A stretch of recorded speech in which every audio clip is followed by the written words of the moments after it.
parish council's business as set out in the agenda, and once again we have a rather a lot on the agenda, as often seems the case for this council.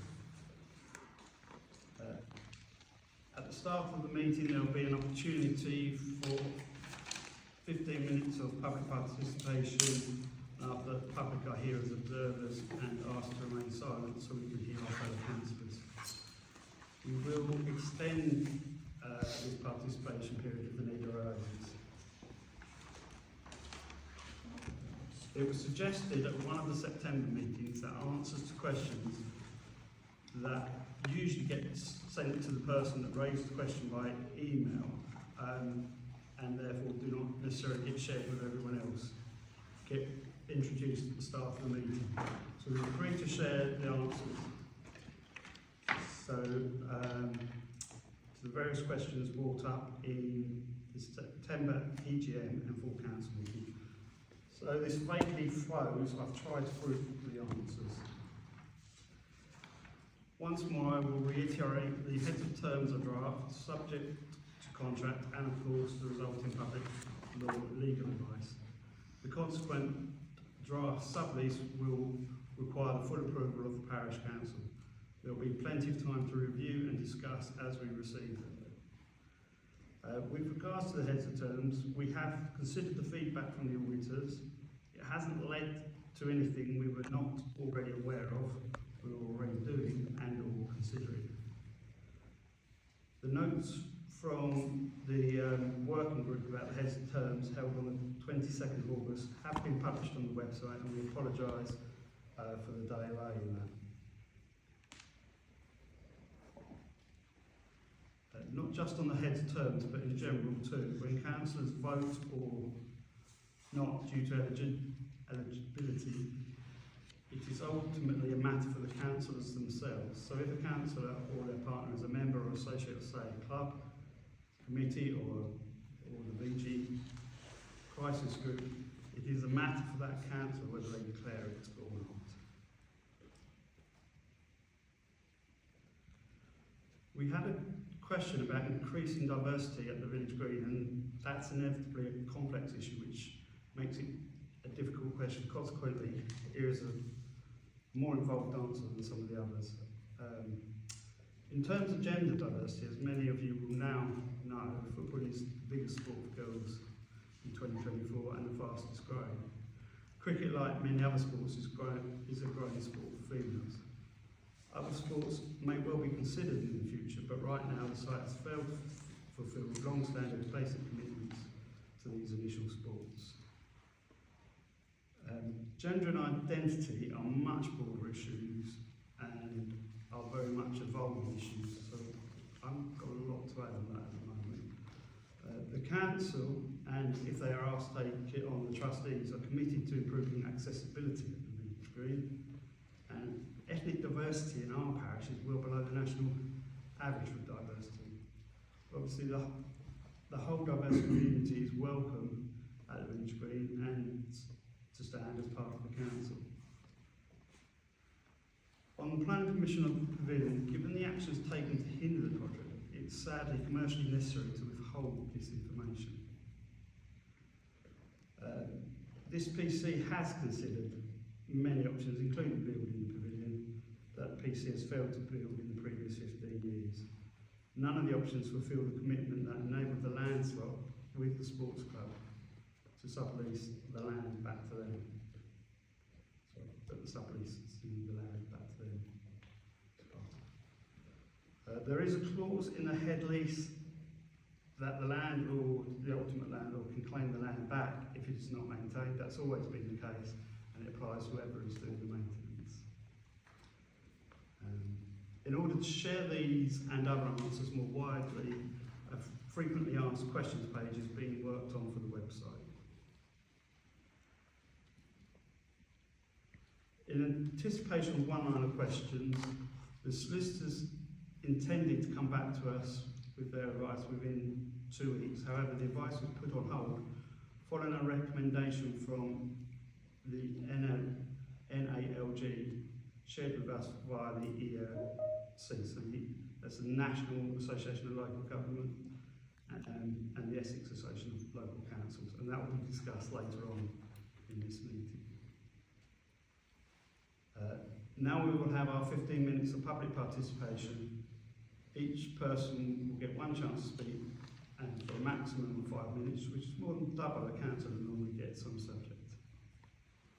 Any questions? Alan?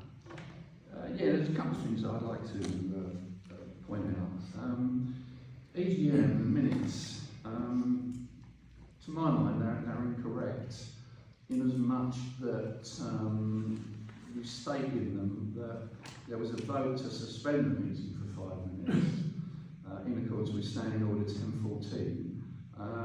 The meeting was actually suspended for 15 minutes, and more importantly, there was no vote. Now, I know that seems fairly insignificant, but to me, that's another example of putting something out there and showing some sort of contempt to the general public. You know, because we know that was the case. Why put it on a minute? It was called twice by me for a vote, and it was recorded in the minute, on the recording that Teresa took, that I said that twice. Well, I can promise you, video evidence tells us that did not happen. It did happen, I've heard the recording. Well, I stand by what I said. Maybe the video didn't pick it up, that's unfortunate. But it did happen, and I don't appreciate it calling that lie. I've made the point. The second point, I noticed that on the agenda there's a motion for holding a parish-wide referendum and to be bound by the results. Now, although it doesn't say it, I'm presuming this is to do with the issuing of a sub-lease on the village green. It doesn't actually say that. Personally, I think that's an excellent idea, and I can't really see there's any reason why any of you councillors should want to vote against it. You should be endorsing that. I go further to say that any councillor who does vote against it should really give a reason why they're voting against it. Now, to put that in context, I'm part of the team that is working on the neighbourhood plan. We will spend 2 years on that document, and at the end of it, even after it's been approved by a government inspector, it has to get the approval of the voting population of this parish. In other words, if we don't get that, it doesn't get money. So, it's like the sword of Damocles hanging over you. You know you've got to keep the public consulted at all times and work with them and listen to them. Okay, one final point on that is that any referendum, if it is voted through, should be overseen by a district council and not be done locally. And finally, I'd like to take issue with what I consider to be disingenuous rubbish written under your clause 2499, section 4. There is no ongoing social media abuse and orchestrated deliberate misinformation. There are just concerned citizens who want answers to decent, logical questions, and they're not getting them. They're not getting all the answers. And I can show you that with a couple of examples. As things stand at the moment, Parish Council is suggesting that you hand over about 30% of the precepts every year to an unelected body, basically saying, take the money, maintain the pitches by all means, but the rest of the money, you spend it how you want. That's more or less what it says. Now, I'm not daft enough to think that that is going to be the final solution, but that is what the heads of terms are saying at the moment. And you really need to clarify that, because that's what people believe. You know, the other one that I'm particularly concerned about, that you've not come clean on, is the business plan where you're showing an income of £2,040 from youth football in the business plan. Now, it's pretty obvious to me that the real income on that field for youth football is far, far higher than that. And it needs to be clarified. You know, either you're going to have a two-tier income system where part of it is not disclosed, you know, only the part that is coming from the parish council, or you're withholding information. You know, it's either one or the other. Now, can I answer that? Because you're doing multi questions.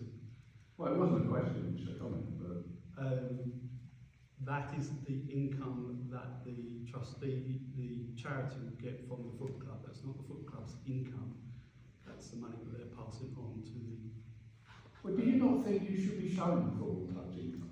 No, Do you not think, because with that's money an coming from the parish council, you should be open and above board on everything about your income and where you stand? Because to me, as I say, you're going to end up with a two-tier income system. No, you're getting confused because that's not the charity's income.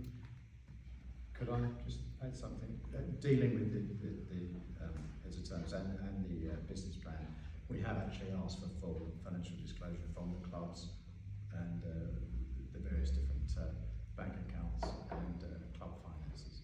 So that information will be made available to us and will be included in the risk assessment. And will be made available to us. Yeah, well, the risk assessment. Good. Will be, yeah. Good. Because, I mean, all that to me shows that there are still things out there where all this mantra of openness and honesty isn't quite coming through.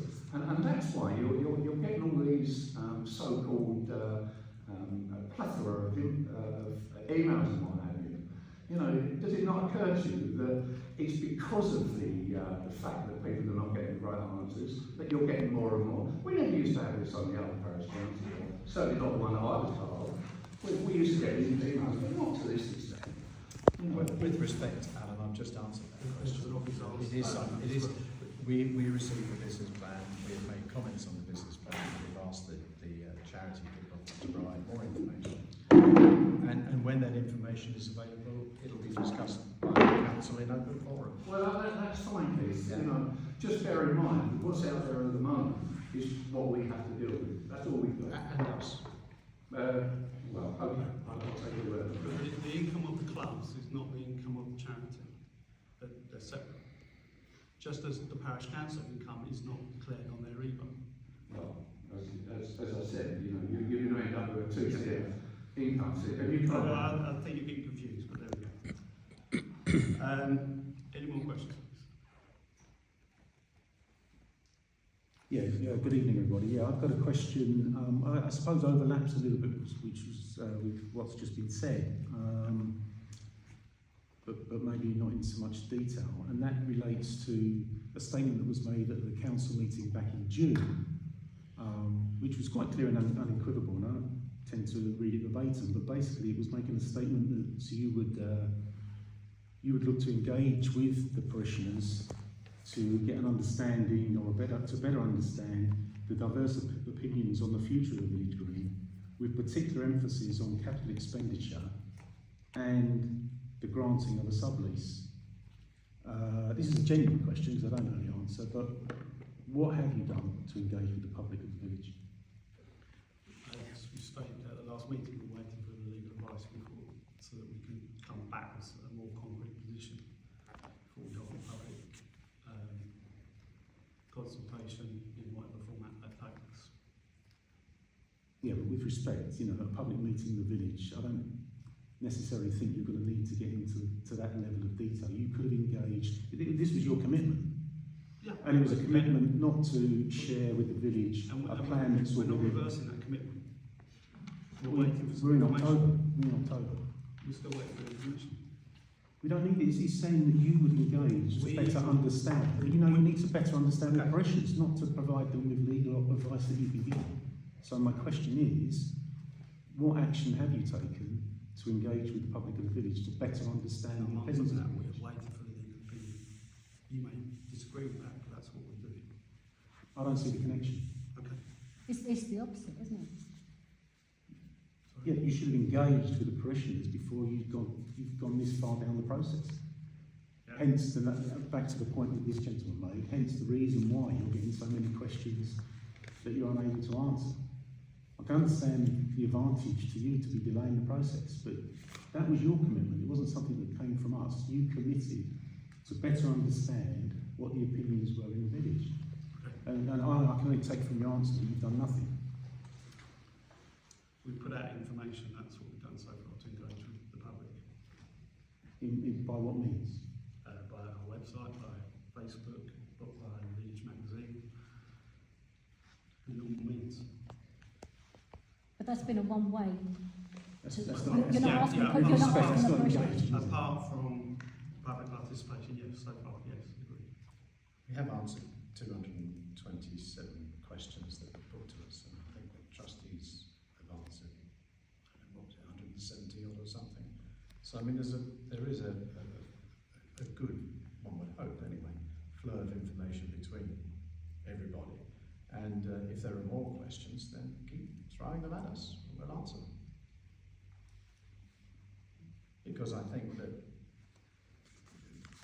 to be able to understand the full concept of what we're trying to achieve, we and the villagers need to have all the information in front of them. That's our opinion. So when's that going to happen? Well, we are anticipating the legal advice on the public law element of it within a couple of weeks. It's supposed to be 14 days, but we wait to see. We haven't instructed them on the final heads of terms yet. And following that, we will get their advice, we will review their advice to make sure that it complies with the questions that we've asked them. And then once we've got that information, we'll make it available to the public. And that may be the time that we have a public engagement session. But I think it's only sensible that we've all got the information in front of us. And it'll be made public, of course it will. Before we have a proper discussion, you know, a knowledgeable and informed discussion, rather than an emotional discussion. Just before it's all agreed, I presume. No, because what will happen is we'll get the legal advice, we'll consider the legal advice, how it ties in with a potential sublease, and once we've reviewed the legal advice, made sure that, as I said, it fits in with the questions that we've asked, and then that will go back to the lawyers to prepare a sublease, and then only then will the parish council consider a sublease. I mean, that could be a couple of months away. So, you know, there are stages that you have to go through in a legal discussion to get all the information, and that's what we're doing. So when do you anticipate this all being finalised then? The original date in the heads of terms is to have the lease completed by the 19th of January. Whether that is achievable, we wait to see. So you're running out of time to engage with the public then, aren't you? And you're going to have a very, very condensed period of time where you can have a two-way conversation. As I with said, the that's public. the target. So let's see how it goes. We're in October now. It's I not know on the, we are. it's not on the agenda to set a date for a public session. Even though this was promised at the open spaces. I think I've meeting. answered the question. As soon as we get the information, we will. But I'm clarifying the timescale because it's not on the agenda this evening. Even if it's on the agenda for November, it won't be until way into November, sort of second to third week of November at the very earliest. So that leaves pretty much a month really for consultation with the public before it's a month and a half before it's all We'll have to agreed. make that decision when we get the information. We don't have to, because we've already agreed to do this, we don't actually have to schedule an agenda item to do this. So once we have the information, we can, between us, agree a time. Yeah, I can see that it's being kicked down the road, isn't it? Well, we've made the commitment to do it. We will do it. Okay, next, any other questions, please? On another matter entirely, could we have an update on the village bunting situation? I know that, I've heard nothing, I've not been approached at all, and I've got massive fixing stuck on top of my house from last time, which I'm sure a lot of the others have. And also, has BT been approached about put them on the telegraph poles and stuff like that? Has it gone forward? I don't want to sort of get to April and find I'm up a ladder again down the high street, erecting my own bunting. So it's 5 months on, so it'd be good to have some sort of indication of an update. And the fixings were there from 10 years ago, so it'd be nice to get some info on that. Also, it just reminded me on the way down here, walking past Great Chalks, this is totally another matter, the massive puddle that's outside Great Chalks always, it's there because 8 years ago when they tarmacked the road, in their wisdom, they tarmacked over the drain, which is right at the front of Great Chalks, and that's why it never drains now. It was floods. There's actually a drain in the middle of it that was covered over by the last road surfacing people. That's all.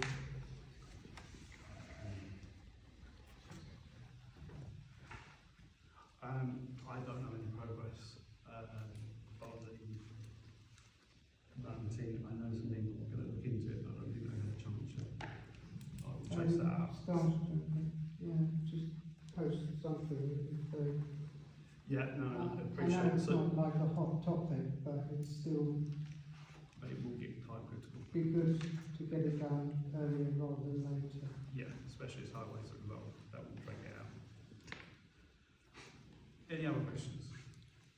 Okay. Oh, no, can I ask just one more question? You mentioned this evening that that you won't discuss the plan permission for the pavilion because there are some sort of campaign against it, and that it's commercially sensitive. Could you just elaborate on that? Why is it commercially sensitive? No, I can't. Sorry. I can't explain that very well.